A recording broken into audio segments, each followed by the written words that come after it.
ก็แม่นทั้งเป็นสองเที่ยงหน้าสตูดิโอข้าพเจ้าก็แม่นได้มาอยู่น้ำนองเมื่อคืนวันนี้แล้วเนาะอะไรมาส่งน้องมือสุดท้ายคืนสุดท้ายก็สิมานอนน้ำกันอยู่ที่วัดนี่แหละวัดหนองบัวนี่เนาะเต็มด้วยญาติมิตรอ้ายน้องอยู่น้ำกันหลายๆคนทั้งแขกทั้งนอกแม่เนาะอันนี้ก็ทั้งเบื้องในมีการจัดแจงดอกไม้อะไรน้องอย่างจบงาม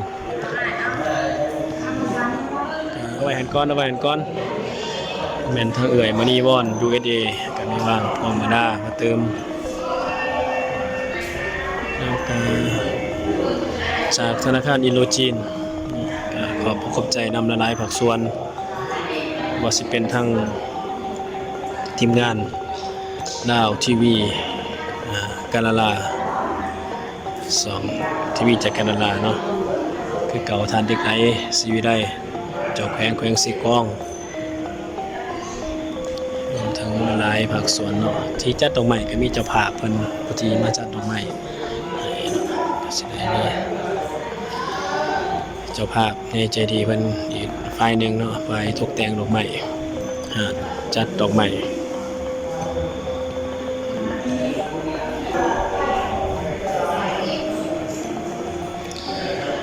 บรรยากาศ งาน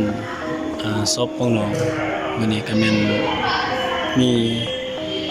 ญาติมิตร FC ทั้งหลายมาให้ความอบอุ่นมาแบ่งเบาความทุกข์ความโศกให้กับครอบครัวแล้วก็ญาติมิตรมาส่งน้องมื้อสุดท้ายได้คนก็มาเฝ้ารอคอยเพื่อจะได้อำลากับน้องสาวอีกแต่งข้าพเจ้าเองก็สุดที่เสียใจสุดที่ซาบซึ้งในน้ำใจของ FC ทั้งภายในและต่างประเทศที่มาให้ความอบอุ่นกับน้องมาให้น้ำจิตน้ำใจมากินทานน้ำหนองได้หลายภาคส่วนขอบุญญาบารมีพระศรีรัตนตรัยจงเป็นคุ้มครองประทานที่มีน้ำใจโปรโมทนาน้ำหนอง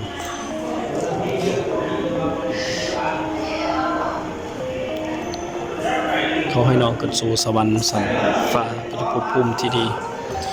เอาจากกันโดยที่บ่ได้สั่งลาจากกันโดยที่บ่ได้อำลาแต่ความทรงจำที่ดีก็ยังมีในใจของอ้ายและหลายคนอยู่ตลอดขอให้เจ้าไปสู่สวรรค์ไปสู่ภพภูมิที่ดีเด้อแห่ง